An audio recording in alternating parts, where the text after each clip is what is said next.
अस्सलाम वालेकुम व्यूअर्स। मेरा नाम बुशारत हफ़ीज़ सिद्दीकी है और मैं इलेक्ट्रिकल इंजीनियर हूँ। टुडे मैं आपके साथ एक इंतहाई इम्पॉर्टेंट टॉपिक शेयर करने जा रहा हूँ। नॉलेजेबल टॉपिक है जिसको काफ़ी मिसअंडरस्टूड किया जाता है ड्यूरिंग द सिलेक्शन, और इसके पैरामीटर्स के बारे में हम लोग काफ़ी डीपली डिस्कस करेंगे। मैं चाहूँगा कि मैं जितनी भी अपनी नॉलेज है मैं आप लोगों से शेयर कर सकूँ in the field of electrical for the knowledge of surge protection devices हम SPDV कहते हैं। तो let's start।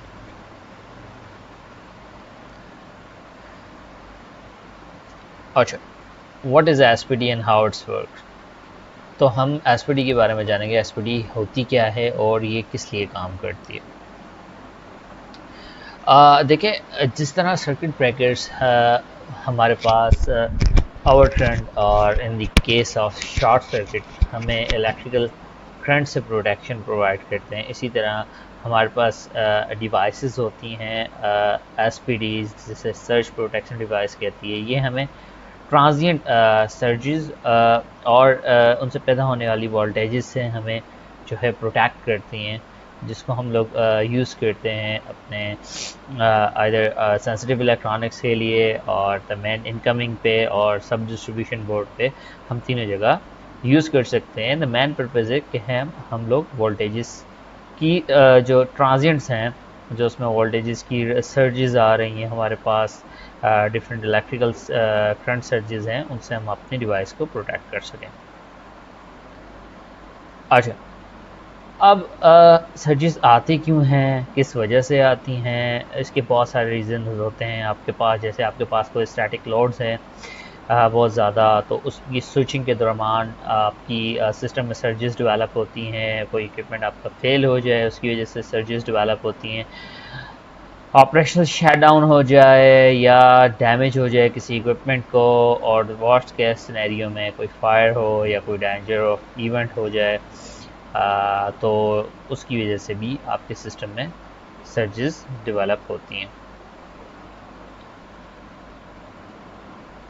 अच्छा, अब सर्ज प्रोटेक्शन डिवाइस काम कैसे करती है, इसको समझना बहुत ज़रूरी है। अच्छा, सर्ज प्रोटेक्शन डिवाइस जो है वो आपकी जो जितनी भी ट्रांजिएंट वोल्टेजेस हैं जो किसी भी सर्ज की वजह से डेवलप हुई हैं, उनको क्या करती है, डाइवर्ट करती है आपकी अर्थ की तरफ। नॉर्मली होता क्या है, आपके पास जो है ये एक हाई इम्पीडेंस डिवाइस होती है जो कि पैरेलल एज अ लोड आपके सिस्टम के साथ कनेक्ट होती है। जैसे आपका लॉड कनेक्ट हुआ होता है, जैसे आपकी 3 फेज़ मोटर है, अगर वो 3 फेज़ सिस्टम में और आप 3 फेज़ सर्ज प्रोटेक्शन डिवाइस लगाई है तो एज अ लोड की तरह लगेगी। और नॉर्मली एक हाई इम्पीडेंस डिवाइस है, मतलब कोई फ्लो ऑफ करंट नहीं होगा, तब वक्त यह कि वो अपनी डिज़ाइन पैरामीटर्स के रिस्पेक्टिवली पहुँचे और वो as a low impedance device act करें और वो आपकी जितनी भी ट्रांजिएंट्स हैं उनको ग्राउंड कर ले। अच्छा, और उसके बाद वो मूव बैक टू अपनी नॉर्मल इम्पीडेंस यानी हाई इम्पीडेंस पर वापस आ जाए। अच्छा, इसके मेन दो कंपोनेंट्स हैं सर्ज प्रोटेक्शन के। एक वोल्टेज लिमिटिंग कंपोनेंट है और एक वोल्टेज स्विचिंग कंपोनेंट है। तो वोल्टेज लिमिटिंग एज अ नाम आपको पता चल रहा होगा कि वोल्टेज लिमिटिंग जो कंपोनेंट है, जैसे ही आपके सिस्टम के अंदर किसी भी तरह की आपके सिस्टम के अंदर कोई वोल्टेज राइज होती है तो उसको क्लैम्प कर देता है, और बाकी आपकी जो नॉर्मल आपने वोल्टेज यानी मैक्सिमम कॉन्टिन्यूस वोल्टेज जो आपने सेलेक्ट की हुई है आपको सिस्टम को उस पर चलने देता है। दूसरा हमारे पास वोल्टेज स्विचिंग कंपोनेंट है। ये क्या होता है कि टर्न ऑन होता है उस वक्त जब आपने जो मैक्सिमम आपकी मैक्सिमम ऑपरेटिंग वोल्टेज जो है उससे ज़्यादा, जो आपने बिहाफ पे आपने SPD सेलेक्ट की है उससे ज़्यादा हो जाए तो ये एक्टिव हो जाता है कंपोनेंट। अब देखें हमारे पास एक टिपिकल आपको यहाँ नज़र आ रही होगी, एक टिपिकल हमारे पास SPD डिवाइस है जिसके कुछ पैरामीटर हैं UC, IN, Imax and UP। अब ये होते क्या हैं इसको हम लोग अंडरस्टैंड करेंगे, बहुत इंपॉर्टेंट है आपके लिए कि आप अगर फ्यूचर में कोई भी SPD सेलेक्ट कर रहे हैं अपने सिस्टम के लिए तो इसको समझना बहुत ज़रूरी है। अच्छा, यूसी काफ़ी दफ़ा आपको एम सी ओ वीज़ भी देखने को मिलता है, जिसका मतलब है मैक्सिमम कॉन्टिन्यूस ऑपरेटिंग वोल्टेज। ठीक है, ये एसी भी हो सकती है, डीसी भी हो सकती है। अच्छा, ये वो वोल्टेज होती है जिस पे आपकी डिवाइस अबव दिस जाके एक्टिव हो जाती है, यानी कि वो लो जो है वो इम्पिडेंस प्रोवाइड करना शुरू कर देती है, और इन दैट केस वो क्या होती है, आपकी सिस्टम की जितनी भी सर्जेस और ट्रांजिएंट वोल्टेजेस उनको ग्राउंड कर देती है। अच्छा, आई सी 60364-44 जो है स्टैंडर्ड डिफाइन करता है कुछ सिस्टम अर्थिंग के रिलेटेड के, उनमें मैक्सिमम यूसी हम कितना सेलेक्ट कर सकते हैं। जैसे इवन आप पाकिस्तान में अगर देखें तो हम यूजली टीटी अर्थिंग सिस्टम जो है वो यूज़ कर रहे होते हैं। इन फ्यूचर मैं इंशाल्लाह उसको भी डिस्कस करूंगा कि हमारे पास अर्थिंग सिस्टम किस तरह के होते हैं और क्या होते हैं।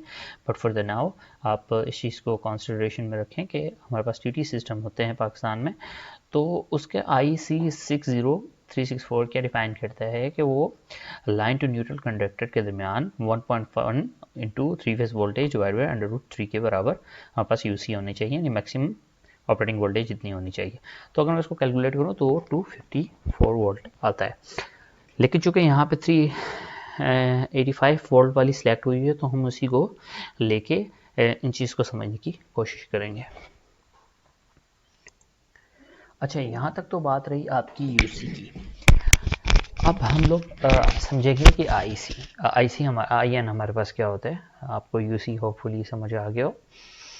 अच्छा, आई एन जो है हमारे पास इम्पल्स जो है वो आपके हमारे पास नॉमिनल डिस्चार्ज करंट होता है। अच्छा, ये जो है पीक वैल्यू को जो इसकी होती है वो 8/22 म्यू सेकेंड होती है। और जो एस पी डी डिस्चार्ज करता है मिनिमम 20 बार अपनी लाइफ में, उसको हम नॉमिनल डिस्चार्ज करंट कहते हैं। अच्छा, ये जो नॉमिनल डिस्चार्ज करंट होता है यूजली ये क्लासीफाई करता है ये एस पी डी क्लास 2 को, यानी टाइप 2 क्लास 2 को डिफाइन करता है। जबकि ऐसी रेसिप्रोकल इम्पल्स करंट होता है, चूँकि ये हमारे पास जो एस पी डी थी ये टाइप 2 है, दैट्स वाई इसके अंदर मेंशन हुआ वो I N, nominal discharge current. अगर ये टाइप 1 होती तो इसके अंदर मेंशन होता है इम्पल्स करंट, जो कि हमारे पास जिसकी पीक वैल्यू होती है 10/350 US wave form of the current, जो कि हमारे पास आती है किसी भी ट्रांजिएंट के वक्त। हमारे पास जो सर्ज डेवलप होती है वो ये होती है, और ये usually S P D class 1 को डिफाइन करता है।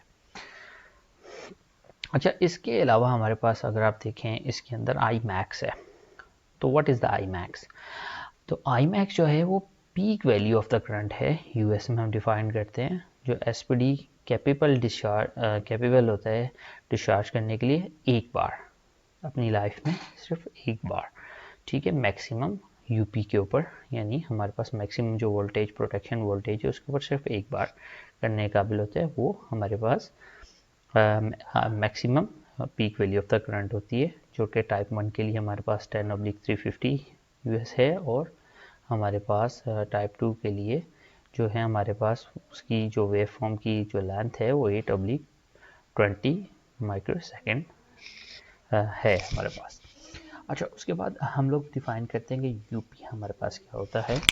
तो यूपी आप ये समझिए कि मैक्सिमम प्रोटेक्शन वोल्टेज लेवल होती है, जो कि हैंडल कर सकती है आपकी एस पी डी।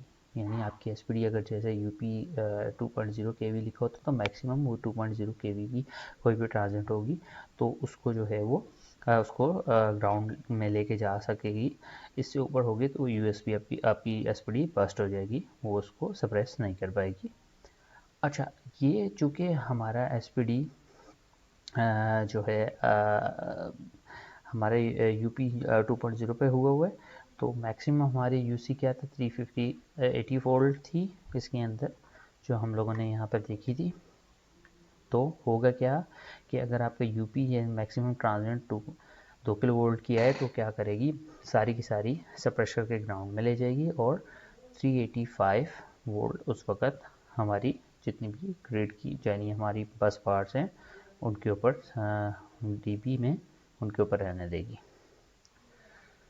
अच्छा, इसको सिलेक्ट करते वक्त सबसे ज़्यादा कॉन्सेंट्रेशन में जो फैक्टर आपने रखना है वो ये है कि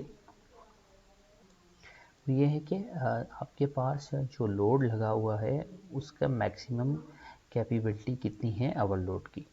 तो डिफरेंट सिस्टम के लिए आईसी में डिफरेंट स्टैंडर्ड डिफाइन हुए हैं उसकी इक्विपमेंट कैटेगरी वाइज, जो कि हमारे पास इंस्टॉलेशन कैटेगरी आपके पास अगर 1 है तो उसके अंदर इलेक्ट्रॉनिक सर्किट्स आ जाते हैं, पीसीबी बोर्ड्स आ जाते हैं, तो डिफरेंट इलेक्ट्रॉनिक डिवाइसेस आ जाती हैं, तो उसके लिए 1.5 किलो वोल्ट है। जबकि अगर आप इंस्टॉलेशन लेवल 2 की बात करें तो उसमें नॉन इलेक्ट्रॉनिक डिवाइसेस आ जाती हैं, जैसे आपके पास घर की अप्लाइंसेस हो गई जिसके अंदर आपके पास टोस्टर हो गया, माइक्रोवेव ओवंस वगैरह डीसी उसके अंदर आ जाती हैं, जिसमें इलेक्ट्रॉनिक सर्किट्स कम हो। वॉशिंग मशीन वगैरह भी इसके अंदर आ जाती है। नंबर 3 हमारे पास क्या है, 4 kV है इक्विपमेंट कैटेगरी, उसकी मैक्सिमम जो है वोल्टेज यूपी 4 kV है, और ये डिस्ट्रीब्यूशन बोर्ड वगैरह के लिए हम लोग ये रेंज सेलेक्ट करते हैं। अच्छा, मोड ऑफ प्रोटेक्शन हमारे पास बड़ा इंपॉर्टेंट एक फैक्टर होता है जिसको हम लोगों ने कंसिडरेशन में लेके आना है। वो हमारे पास एक होता है कॉमन मोड और एक होता है डिफरेंशियल प्रोटेक्शन मोड। अब जो कॉमन मोड हमारे पास होता है वो फेस से अर्थ है, ये न्यूट्रल से अर्थ के दरमियान हम लोग लगाते हैं, और जबकि डिफरेंशियल मोड जो क्या होता है आपके फेस से न्यूट्रल के दरमियान लगता है। अब different type of earthing system define करते हैं डिफरेंट मोड को। आईसी स्टैंडर्ड ये कहता है कि आपके पास अगर टीटी सिस्टम है या टीएन सिस्टम है तो आपको डिफरेंशियल मोड यूज़ करना है, जो कि रिकमेंडेड है, यानी फेज और न्यूट्रल के दरमियान आपने एसपीडीज को लगाना है। अब वाई और डेल्टा कनेक्शन के अंदर अगर हम देखें डिफरेंशियल और कॉमन मोड को, तो क्या होगा, लाइन और न्यूट्रल के दरमियान आप देखें डिफरेंशियल प्रोटेक्शन हो रही है इन लाइन और न्यूट्रल के दरमियान, और अगर हम उसमें कॉमन मोड देखें तो न्यूट्रल या पी के दरमियान, जैसा कि हमने डिफाइन किया।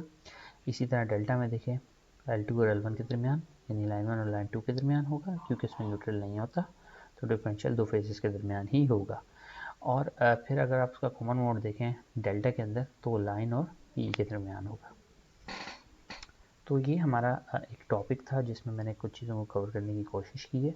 इसकी फर्दर कैलकुलेशंस कि कहाँ आपको टाइप 1 यूज़ करना है, कहाँ आपको टाइप 2 यूज़ करना है और कहाँ आपको टाइप 3 यूज़ करना है, और उसके बाद यूपी को कैसे सेलेक्ट करना है, यूसी को कैसे निकालना है, और कुछ फैक्टर हमारे पास होते हैं टेम्परेरी ओवरलोड वोल्टेजेस यानी टीओवी, टीओवी1, टीओवी2, वो किस तरीके से निकालने हैं।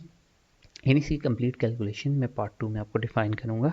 चूँकि टॉपिक की वीडियो बहुत लेंथी हो जाती है तो इट्स नॉट के ये बेटर कि आपको यहाँ पे डिफ़ाइन करूँ।